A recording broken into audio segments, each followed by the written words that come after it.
Cariño, ¿estás segura de que no quieres desayunar? Tengo que irme.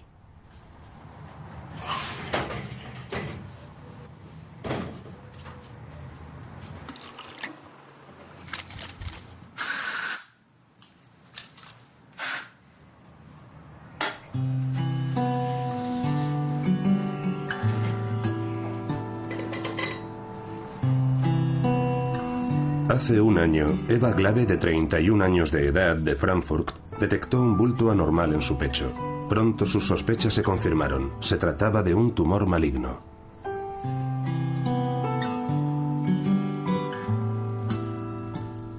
Lo primero que hicieron fue amputarme el pecho. Luego fui a quimioterapia 6 veces. Me dieron radioterapia durante 6 semanas y me administraron anticuerpos 18 veces. Espero que todo haya terminado y no tener que volver a pasar por ello nunca más. ¿Qué tal ha tolerado hoy las infusiones? Bastante bien de momento. ¿Dijo usted que hay una alteración quística en su pecho derecho? También sí. ¿En el pecho derecho? Sí. ¿Y el tumor estaba en el izquierdo? ¿Dónde exactamente? Sí, aquí arriba. Es muy importante que sepa qué desodorantes puede utilizar. Yo me fijaría en los aditivos que contienen y, sobre todo, que no tengan aluminio. ¿Aluminio? Sí, exacto. Yo no correría ningún riesgo. Muy bien.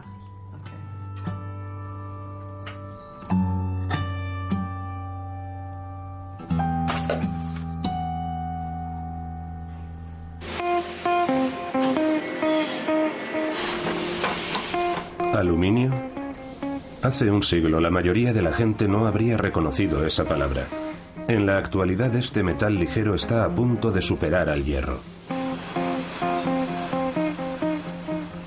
El aluminio es mucho más que un material corriente. Una amplia variedad de sus compuestos se utiliza en cosmética y también para la purificación del agua. Los productos hechos con aluminio se han convertido en elementos habituales de nuestra vida cotidiana. Se podría decir que estamos viviendo en la edad del aluminio.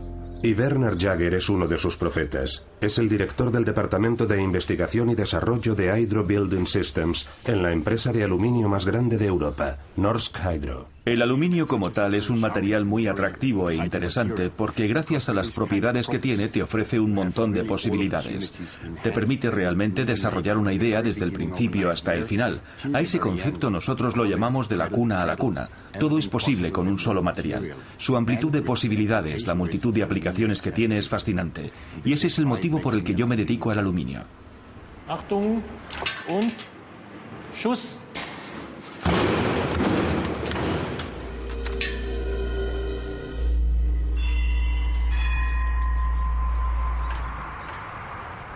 Christopher Exley es presidente del Instituto de Química Bioinorgánica en la Universidad de Kiel, Gran Bretaña. Desde hace casi 30 años se ocupa de un asunto: el aluminio. Vivo a unos 12 kilómetros de la universidad y llevo unos 19 años yendo en bicicleta de mi casa a Kiel. Ha sido un largo viaje, casi equivalente a, más de 2 vueltas a la Tierra en bicicleta para poder venir a Kiel y llevar a cabo mis investigaciones sobre el aluminio. A principios de la década de 1980, el tema medioambiental por definición era la lluvia ácida. El agua no suele contener aluminio. Christopher Exley descubrió que el ácido que contenía el agua de lluvia absorbía pequeñas partículas de aluminio del suelo, pero era suficiente para matar peces. Los resultados revelaron que los iones de aluminio atacaban las branquias de los peces y perturbaban sus funciones. Los peces se asfixiaban.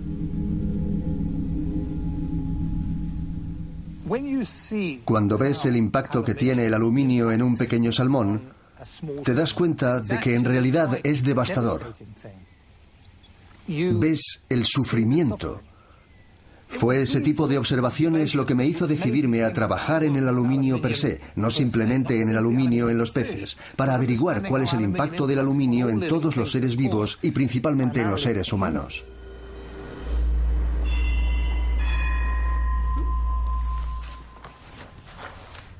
Eva Glave está trabajando de nuevo como comadrona después de su diagnóstico de cáncer de pecho.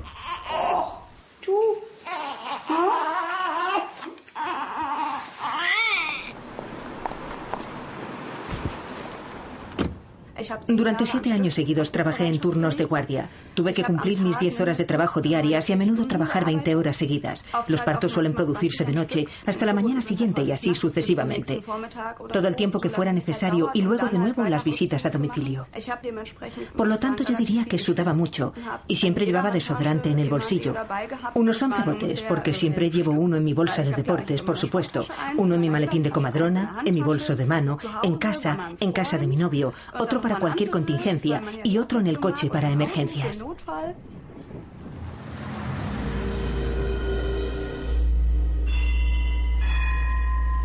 La oncóloga Philippa Darbre realiza investigaciones sobre las causas del cáncer de pecho. Estudia las razones por las que muchos tumores aparecen curiosamente en la zona próxima a las axilas. Estudios realizados en las décadas de 1930 y 1940 muestran que el 30% de los cánceres de pecho se producía en esa zona. Y actualmente en esa zona se produce casi el 60%. Así que algo está ocurriendo más allá de la explicación habitual de que es una zona donde hay más tejido. Y por supuesto, otra explicación posible es que es en la zona en la que se aplican productos químicos debajo del pecho. La primera suposición de Darbre fue la influencia negativa de los llamados parabenos, compuestos químicos que contienen diferentes cosméticos. Entonces me di cuenta de que en esos cosméticos había aluminio que se utilizaba como antitranspirante y que se añadía en niveles muy altos. Por tanto, había un problema de exposición a ese elemento, así que quise saber si el aluminio podía penetrar en el pecho humano. Darbre inició un estudio comparativo de mujeres con y sin cáncer de pecho. Con un extractor de leche se puede extraer una cantidad muy pequeña de líquido del pezón de mujeres no embarazadas. Se denomina líquido aspirado del pezón. Si tomas muestras de mujeres con cáncer de pecho y de mujeres sin cáncer de pecho, puedes comparar el contenido de ambas muestras. Y en los líquidos aspirados del pezón de mujeres con cáncer de pecho encontramos niveles más altos de aluminio.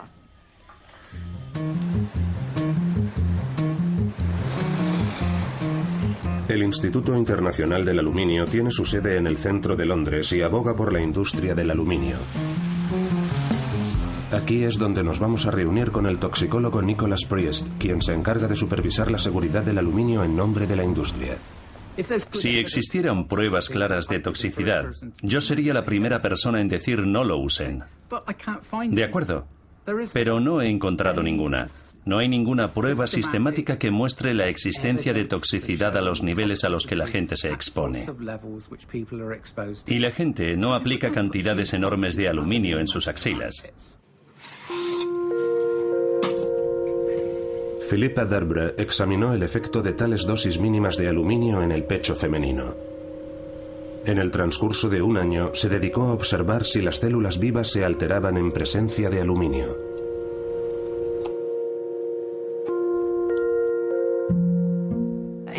En efecto, si tomamos células epiteliales mamarias normales, formarán colonias en cultivos en suspensión.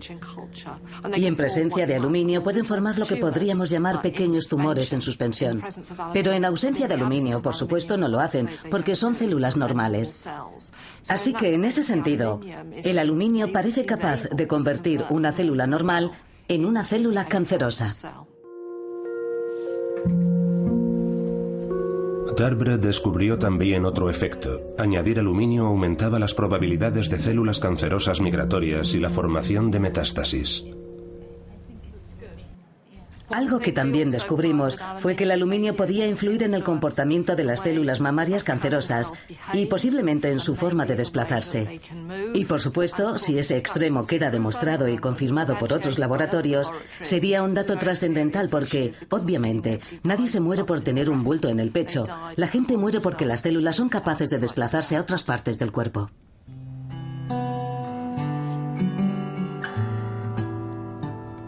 Yo siempre vi la quimioterapia como un amigo. Era plenamente consciente de que se trata de un veneno muy pernicioso y de que con él estaba haciendo mucho daño a mi cuerpo. Pero siempre intenté decirme a mí misma, oh, vamos, puedes hacerlo. Lo más duro era la posibilidad de metástasis en el hígado. Imaginar el final de mi vida era de alguna manera...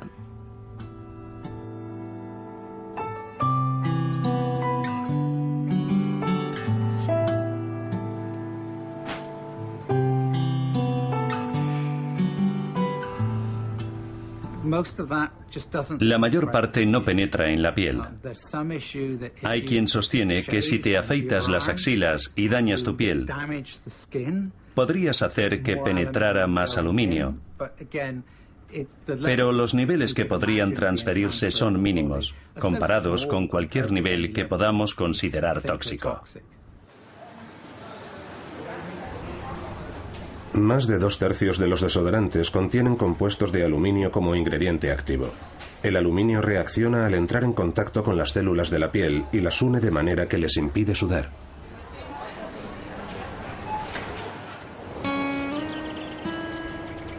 El aluminio es el metal más común en la corteza terrestre, 2 veces más común que el hierro. Pero el aluminio puro no existe como tal. Se une estrechamente con otros elementos y no puede lavarse con agua normal.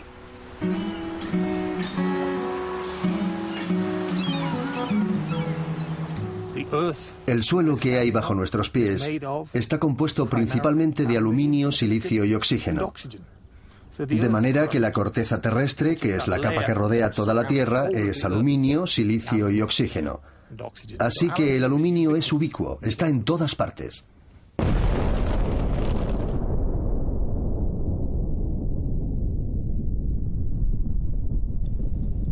Una mina de pizarra. En su interior las rocas están unidas por iones de aluminio. Es extremadamente complicado extraer el metal en bruto.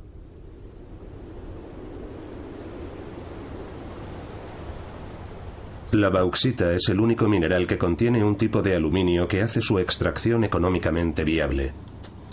Werner Jager, director de una empresa de aluminio, se dirige a Porto Trombetas, en Brasil, donde su compañía está vinculada a una de las minas de bauxita más grandes del mundo. Aquí, en medio de la selva virgen, a cientos de kilómetros de cualquier ciudad, se ha montado un enclave minero con más de 6.000 trabajadores. Sin la invitación de la empresa no se permite siquiera salir del aeropuerto. La prospección de bauxita en la selva tropical es comparativamente fácil. El mineral puede encontrarse a solo unos metros bajo la superficie. Lo único que hay que hacer es deshacerse primero del bosque.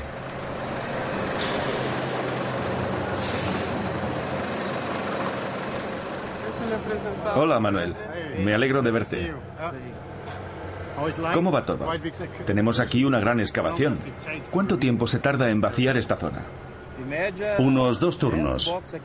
Así que en 48 horas estará hecho.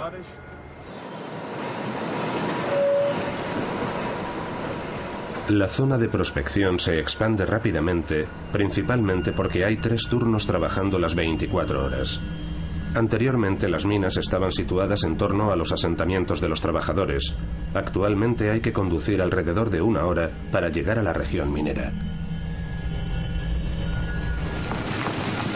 Porto Trombetas es una de las minas de bauxita más rentables del mundo. 18 millones de toneladas de aluminio se extraen aquí cada año.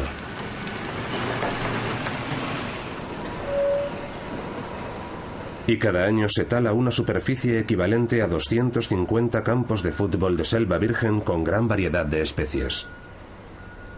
Hasta cierto punto resulta problemático deforestar la selva y luego reforestarla de nuevo. Pero por otro lado, obtienes una bauxita de alta calidad, que es indudablemente mucho más valiosa que la bauxita de baja calidad que obtienes en otros enclaves.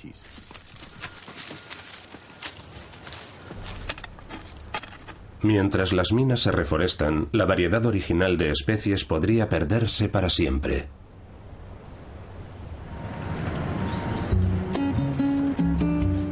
Casi a diario, cargueros llenos de bauxita zarpan desde el puerto. Un solo barco transporta 70.000 toneladas, más de 3.000 camiones de carga.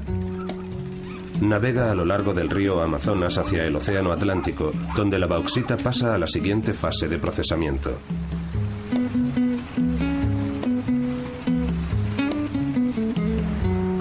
La mayor refinería de aluminio se encuentra en Barcarena, a orillas del río Pará. La gente del lugar se gana la vida pescando, o al menos trata de vivir de la pesca.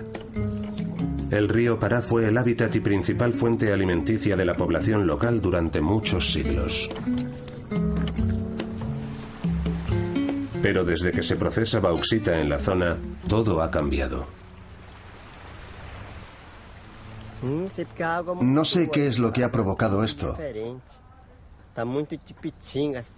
El agua es totalmente distinta. Se ha vuelto muy blanca y viscosa. Creo que ha ahuyentado a todos los peces de esta parte de la playa. Hace 20 años capturábamos mucho más y regresábamos a casa con las canoas llenas de pescado que podíamos vender, pero eso ya no es posible.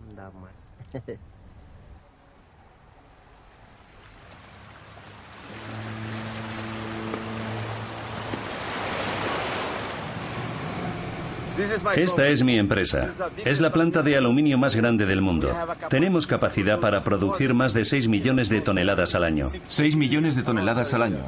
6 millones de toneladas al año. Desde 2011, la refinería de aluminio de Barcarena pertenece a Norsk Hydro, que es actualmente una del puñado de empresas multinacionales que controla la producción total de mineral de bauxita y de aluminio en bruto.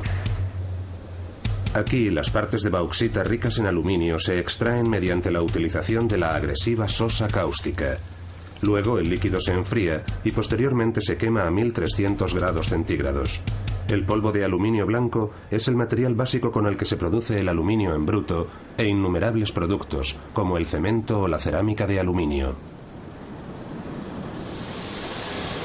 Las condiciones de trabajo son extremas. A pesar del calor tropical, cada milímetro de piel debe protegerse de la sosa cáustica. Más de la mitad de la bauxita se convierte en barro rojo inutilizable que termina vertiéndose. ¿Qué ocurre con los peligrosos residuos? No se sabe con certeza. Una forma de utilizar el barro rojo es, por ejemplo, en la construcción de carreteras. También se ha utilizado para fabricar ladrillos o tejas. También hemos construido casas con los ladrillos de barro rojo. Le hemos dado esa utilidad. Sin embargo, sigue habiendo una gran cantidad de material de construcción disponible. El vertedero de barro rojo es 2 veces más grande que la propia refinería.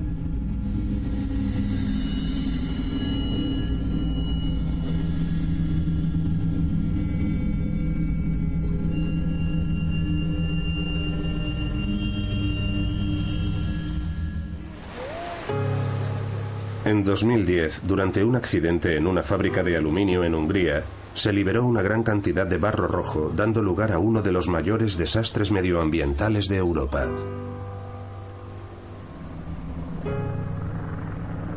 En el sitio donde se ubicaba la fábrica de aluminio de Aika, se rompió el dique de un estanque de barro rojo. Una ola de crecida de varios metros se desplazó en dirección a la pequeña localidad de De Bexer.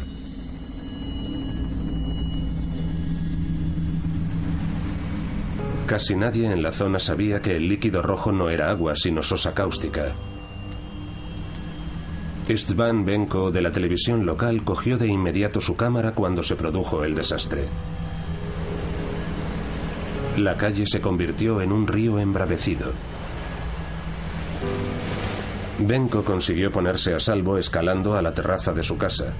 Cuando llegó al baño, se dio cuenta de que lo que estaba inundando las calles no era barro normal. Sus calcetines se habían disuelto en el líquido.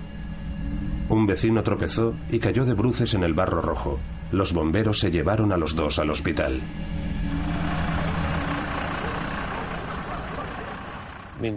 Cada día, cuando me cambiaban los vendajes, mi piel estaba llena de puntos. Al principio podía sentirla, pero al 4.º día mi piel estaba muerta. La lejía actuó con tanta eficacia que atacó incluso la carne por debajo. Alrededor de 1 millón de metros cúbicos del líquido altamente tóxico se esparcieron por toda la zona. 10 personas murieron en la inundación. Más de un centenar tuvieron que ser trasladadas a hospitales con quemaduras graves causadas por sustancias químicas. Un año después, la zona donde se levantaba la casa de István Benko había quedado completamente arrasada. Yo no estaba presente cuando derribaron mi casa.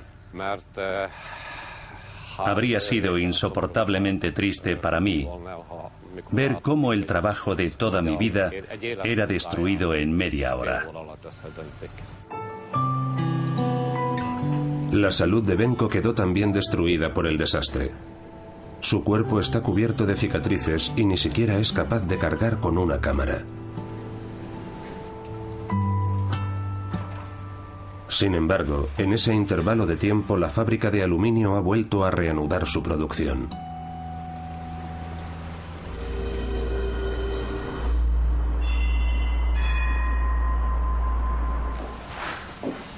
En la Universidad de Viena, un equipo de científicos realiza investigaciones sobre la causa de las alergias. Para probar nuevas terapias necesitan a alguien que esté enfermo. Se sabe desde hace mucho tiempo que inyectar hidróxido de aluminio en el cuerpo puede desencadenar cualquier tipo de alergia, por ejemplo en animales.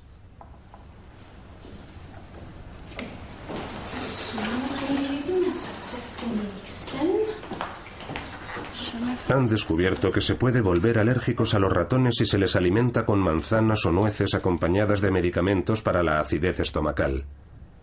Estos medicamentos contienen hidróxido de aluminio como sustancia activa. Y al parecer, el aluminio moviliza el sistema inmunológico contra una sustancia administrada simultáneamente. De momento, hemos escogido los principales alérgenos alimentarios y podríamos demostrar que con el aluminio como adyuvante se pueden desarrollar alergias a los alimentos. Por ejemplo, podríamos coger cualquier alimento de la cocina y añadirle adyuvantes, y según mis datos actuales, podríamos inducir en las personas alergias alimentarias con mayor o menor intensidad a cualquiera de esos alimentos. A menudo me moquea la nariz y también siento un hormigueo en la lengua. Los estudios demuestran que los niños son más propensos a sufrir alergias si sus madres estuvieron tomando medicamentos durante el embarazo que contenían aluminio. Este es un tema muy sensible.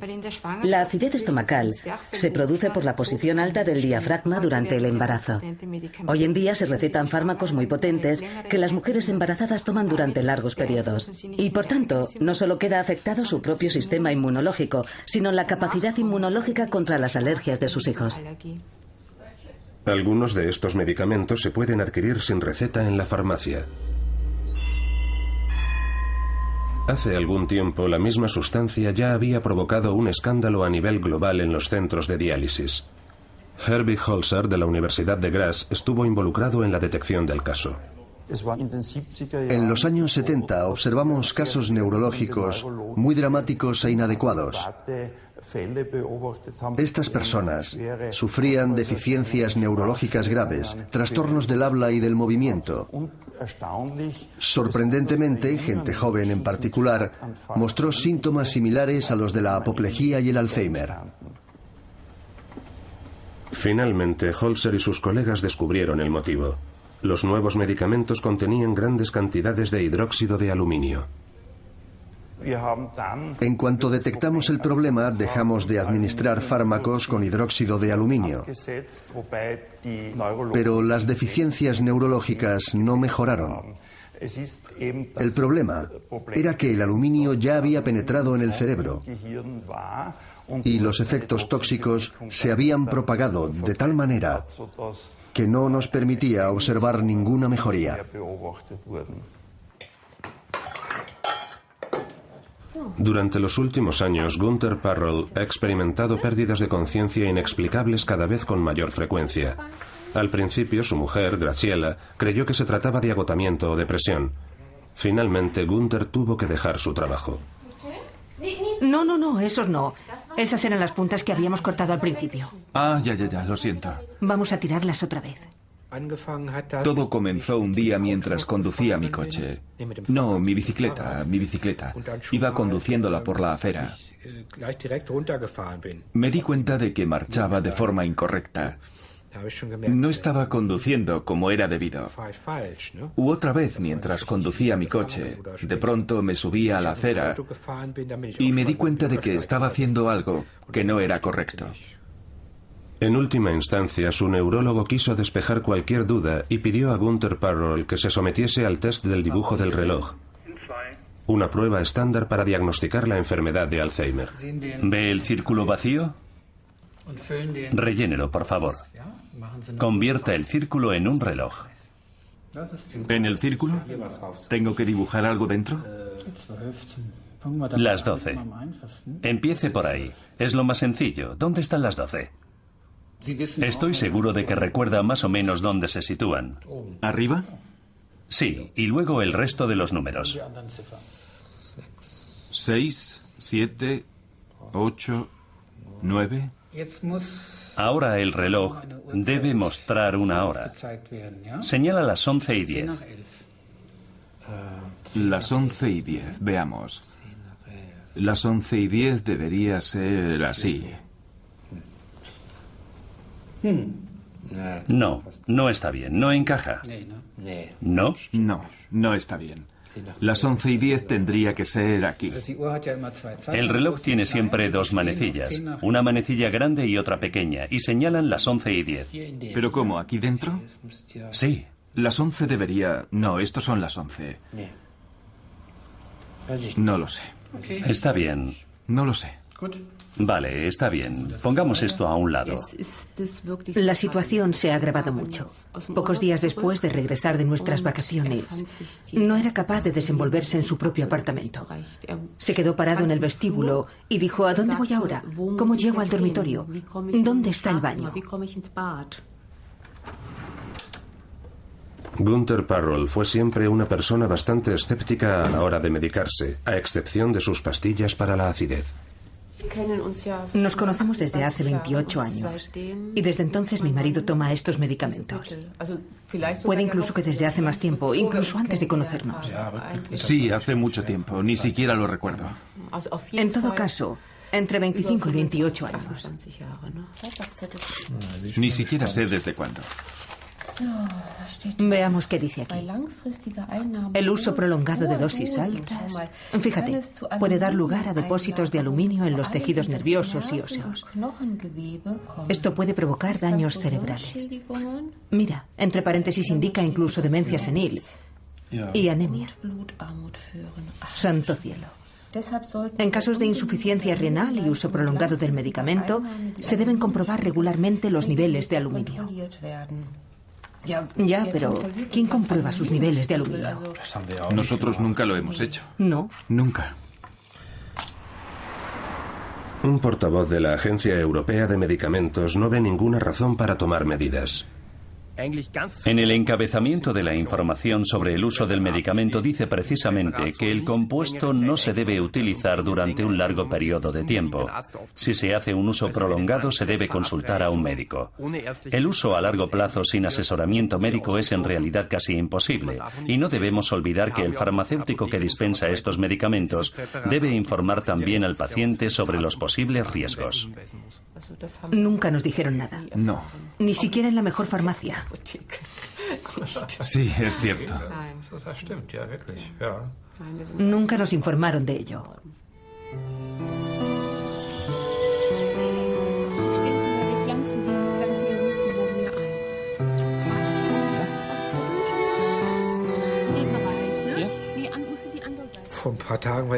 Hace un par de días leí otro artículo en una revista en el que se sugería que podría desarrollarse un nuevo medicamento en un futuro próximo. Puede que sea un poco tarde para mí. Podría ser perfectamente el caso. Puede que haya llegado mi hora, eso es lo que digo. Por supuesto que no me importaría quedarme aquí un poco más. Sí, estaría bien, pero... El aluminio es el único elemento abundante en nuestro planeta que no tiene utilidad en las funciones biológicas de ningún ser vivo. Se trata de un fenómeno muy anormal desde el punto de vista evolutivo, ya que uno de los principios de la naturaleza es utilizar todos los materiales disponibles en un sentido positivo. No hemos logrado identificar ni una sola propiedad del aluminio que aporte el menor beneficio a ningún sistema biológico. Es evidente que ha supuesto un enorme beneficio para la humanidad en cuanto a la ciencia de materiales y en las múltiples formas en que usamos el aluminio en la edad del aluminio. ¿Pero beneficia a algún sistema bioquímico? Y no estamos hablando solo de los seres humanos. Estamos hablando de que desde la bacteria más pequeña hasta los seres humanos no tenemos la menor evidencia de que ningún organismo use el aluminio de forma activa para obtener algún beneficio. El polvo de aluminio de Brasil ha llegado a Alemania, al puerto industrial de Neuss-Düsseldorf. Aquí entra en la última etapa del proceso de producción. Se necesita una cantidad ingente de energía eléctrica para extraer el metal de su combinación con el oxígeno.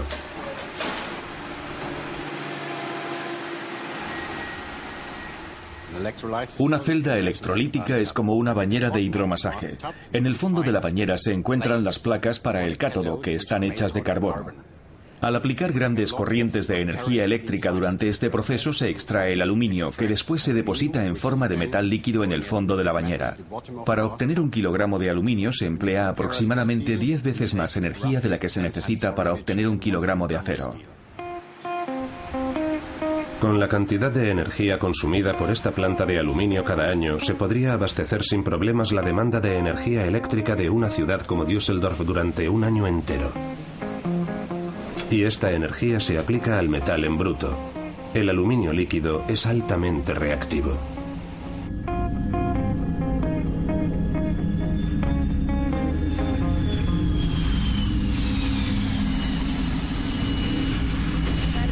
Parece que un avión se ha estrellado en el segundo edificio. Un Boeing 767 tiene un peso neto de 82,3 toneladas. De ellas, cerca de 30 toneladas son aluminio. Según este experto en metalurgia noruego, este aluminio explica por qué las Torres Gemelas se derrumbaron tan increíblemente rápido. El aluminio no es un metal peligroso en absoluto. El aluminio se convierte en peligroso cuando se funde. Simensen ha calculado que poco antes de derrumbarse las torres, el aluminio del avión se calentó a una temperatura tan elevada que llegó a licuarse. En algunas de las imágenes se puede ver cómo el aluminio fundido sale por las ventanas y cae en forma líquida. La temperatura debía ser elevadísima. Yo calculo que entre 800 y 900 grados centígrados. El metal fundido cayó por las escaleras y bajó hasta las siguientes plantas y se mezcló con el agua de los dispositivos antiincendios que sabemos que había en cada una de las habitaciones del edificio.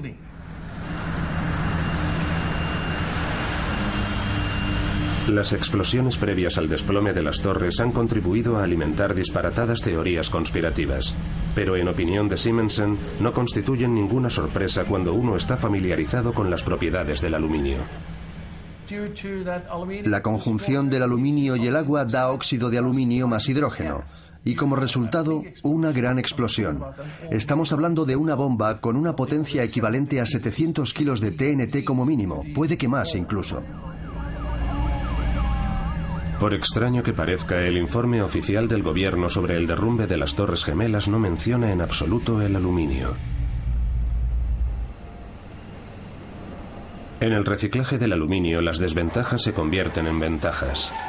Ahora solo se requiere la mitad de energía que sería necesaria para fundir chatarra de hierro.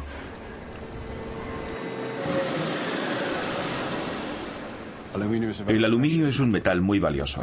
Cuando se somete a reciclaje, de cada kilogramo que se recibe del distribuidor se obtiene un gran beneficio. Es lo que hace del aluminio un metal tan bueno. Tiene unas propiedades excelentes y es un material muy valioso del que se obtiene mucho dinero cuando entra en el circuito de reciclado. El valor del material original se multiplica por 5 en cada una de las fases del proceso. A partir de la bauxita, pasando por el polvo de óxido hasta la barra final de metal en la que puede transformarse cualquier chapa de aluminio en cualquiera de sus formas. Sin embargo, la fase más problemática de la producción se subcontrata cada vez más a países en vías de desarrollo.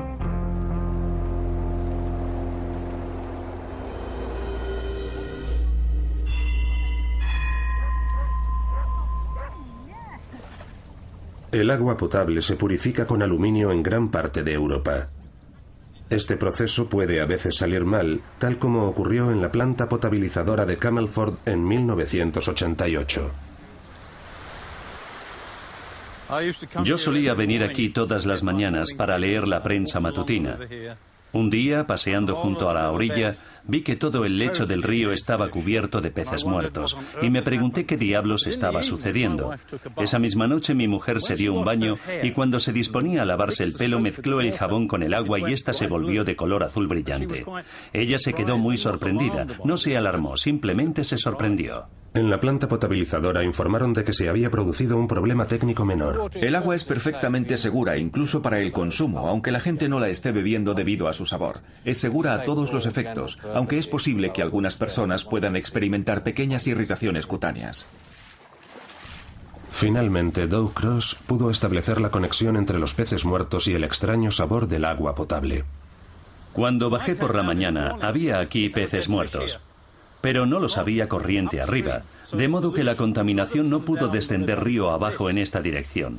Todo comenzó aquí, y entonces una persona comentó que habían estado lavando las tuberías de agua en la carretera durante la noche, vertiendo el agua sucia en el río al otro lado del puente. Y eso fue lo que mató a los peces. En otras palabras, nuestra agua potable estaba envenenada.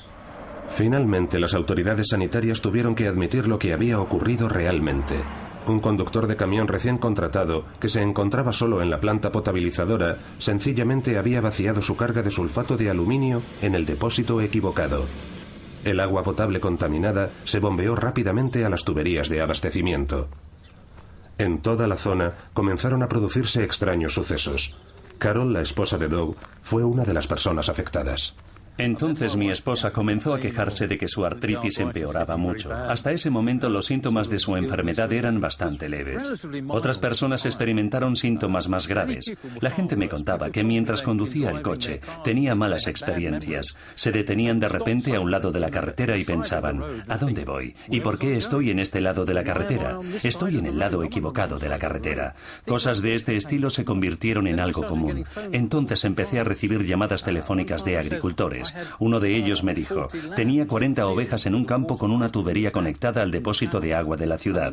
Y en otro campo contiguo, tenía otras 200 con un manantial de agua natural. Todas las ovejas que bebían del manantial estaban bien, pero de las 40 que habían bebido del agua del depósito, 10 habían muerto. Y entonces otra gente me habló de problemas similares con las vacas. Cuando te enteras de que hay animales muriendo y luego oyes, bueno, pero no afecta a los seres humanos, sabes que están mintiendo. En 2003, 15 años después del incidente, Doug Cross comenzó a observar cambios alarmantes en el comportamiento de su esposa Carol. Su salud se debilitó enormemente y paulatinamente se fue consumiendo. Y finalmente, en una ocasión, se me quedó mirando y me dijo en voz baja, adiós, adiós, adiós. Y esa fue la última vez que me habló. Poco después, la esposa de Doug Cross murió a la edad de 59 años. El forense pidió a Christopher Exley que examinase el cerebro de Carol Cross para comprobar la concentración de aluminio. No existe un nivel normal. El nivel normal sería la ausencia total de aluminio, pero la realidad es que todos tenemos aluminio en el cerebro, algo así como 1 o 2 microgramos de aluminio por cada gramo de tejido seco. En determinados casos de Alzheimer hemos descubierto que esta cifra puede llegar a los 4, 5 o 6 microgramos. En una de las muestras del cerebro de la señora Cross hallamos 23 microgramos por gramo de tejido seco, que es algo casi nunca visto. Uno de los niveles más altos que nosotros hemos medido nunca. Y probablemente hemos medido más contenido de aluminio en cerebros humanos que ningún otro grupo del mundo. Encantada de conocerte, Phil. La iniciativa ciudadana de Camelford todavía se reúne en la actualidad. Lo que le ocurrió a Carol Cross no es un caso aislado. Luchó mucho durante los últimos 18 meses de su vida. Luchó, luchó y luchó. Tenía 61 años, creo. Comenzó a sufrir pérdidas de memoria hacia el final. Sí. Y también desarrolló epilepsia. En muchas zonas del cerebro de Richard no había flujo de sangre. Lo sé. Estaba muerto. Hubo un incidente en el Reino Unido hace unos 20 años en Camelford. Después hubo mucha gente que alegó que sufría deterioro cognitivo por puro interés. Si sufrían deterioro cognitivo podían recibir una indemnización. Pero si no sufrían daños, no recibían ninguna compensación. Y ese es uno de los problemas que solemos encontrarnos.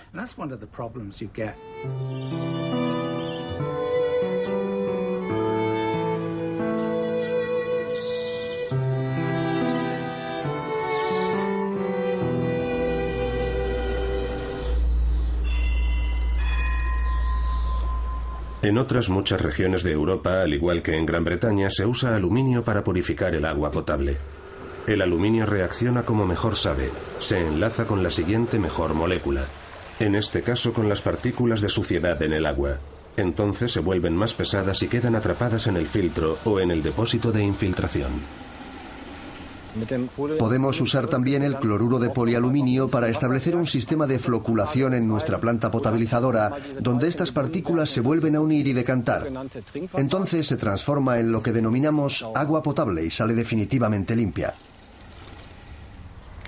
Hace 3 años al dentista Gerhard Brauer se le diagnosticó la enfermedad de Alzheimer. Las tareas cotidianas más sencillas se han convertido en un reto para él y también para su compañera Birgit. Bien, ¿qué hacemos de comer este fin de semana? He mirado y todavía nos queda un poco de pesto. Sí. ¿Podemos añadir una ensalada como acompañamiento y cocinar unos tallarines? Sí, para empezar y luego... Para mañana, filetes de cordero.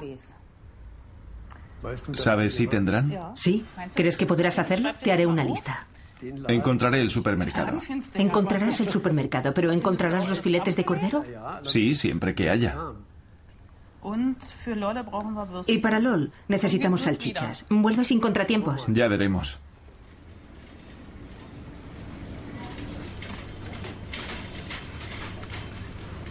A ver, ¿dónde están las salchichas?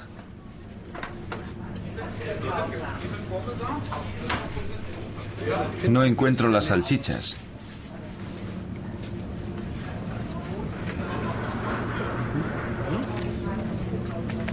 ¿Dónde he puesto el carro?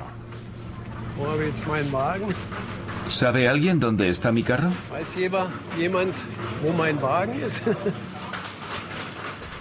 No sabemos si el aluminio es un factor contribuyente o directamente causante de la enfermedad de Alzheimer, pero eso no cambia el hecho de que el aluminio sea una neurotoxina. Y no cambia en absoluto el hecho de que el aluminio esté asociado a los principales rasgos patológicos de la enfermedad de Alzheimer. Si vivimos en determinadas zonas en las que el abastecimiento de agua contiene unas cantidades determinadas de aluminio, la incidencia de la enfermedad en dichas áreas es más elevada.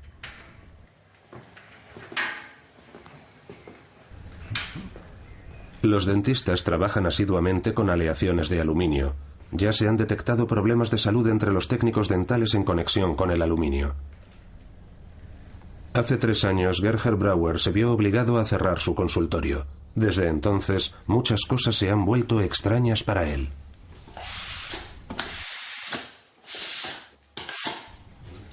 No sé qué es esto, no sé cómo funciona.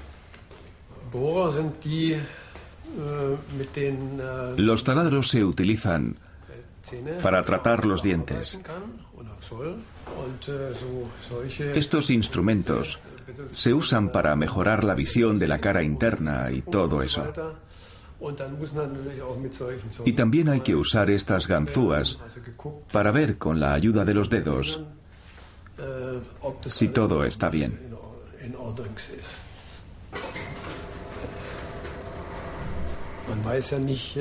Nunca se sabe lo que puede ocurrir.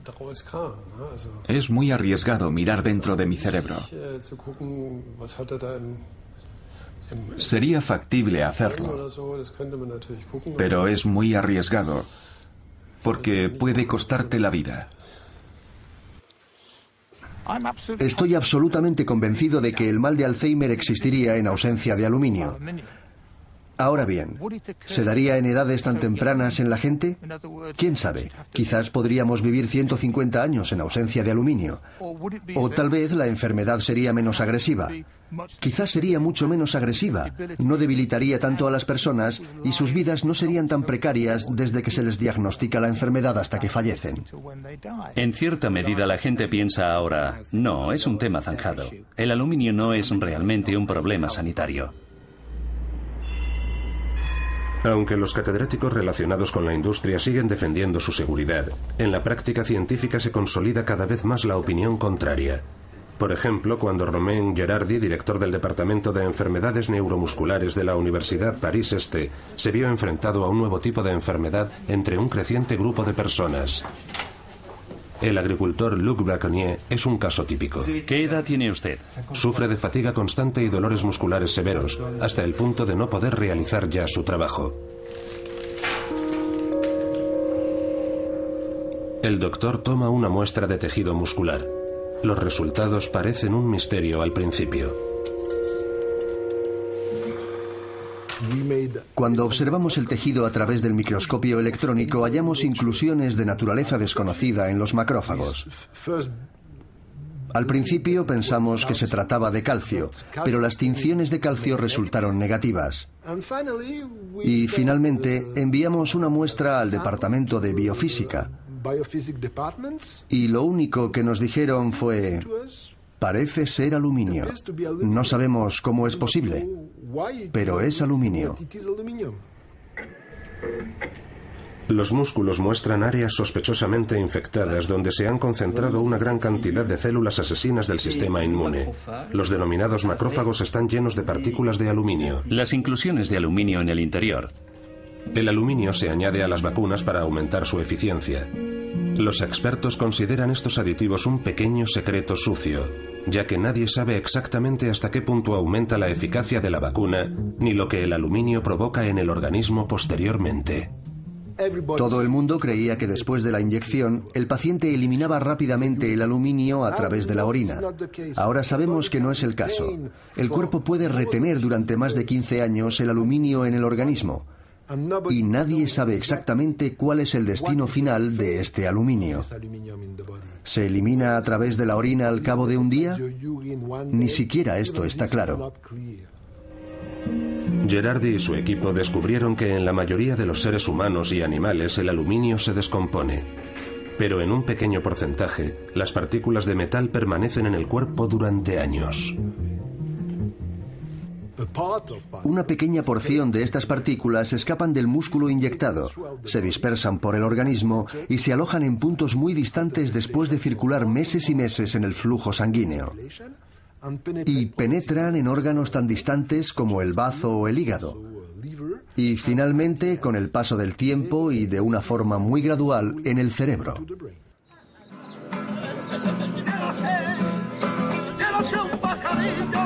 En mayo de 2012, un gran número de expertos se reunió en un Congreso Mundial sobre Enfermedades Autoinmunes celebrado en Granada, España. Por primera vez, el aluminio ocupa el centro de atención.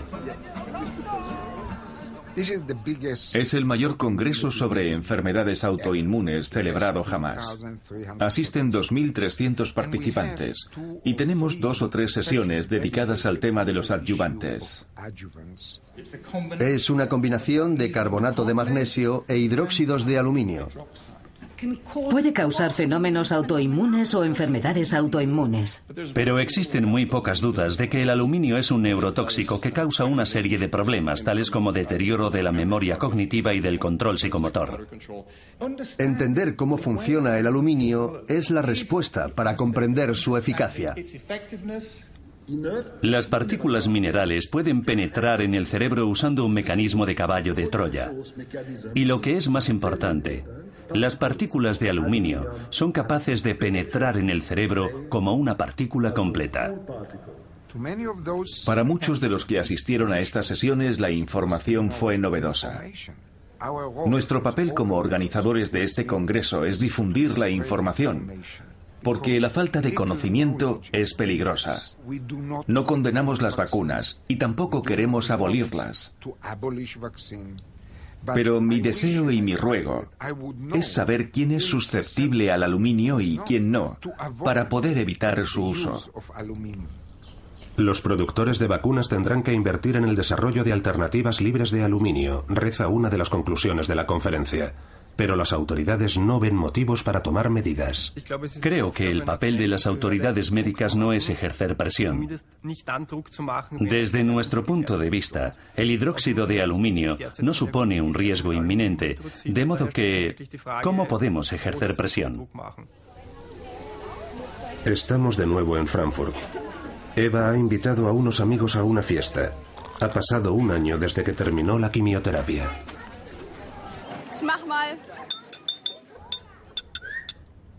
Me gustaría decir algo muy breve.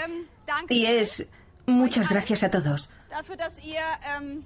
no solo por haber venido hoy aquí, sino sobre todo por vuestro apoyo durante este último año, que ha tenido más momentos bajos que altos la mayoría de los días. Gracias simplemente por estar ahí y esto es por vosotros. Salud.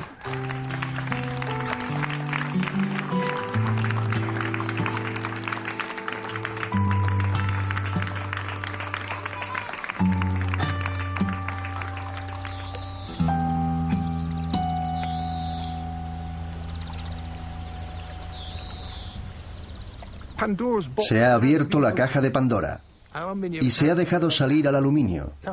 Ahora bien, ¿qué impacto va a tener esto en la vida futura de nuestro planeta? Bueno, los primeros indicios no son muy halagüeños y tenemos que intentar resolver esos problemas.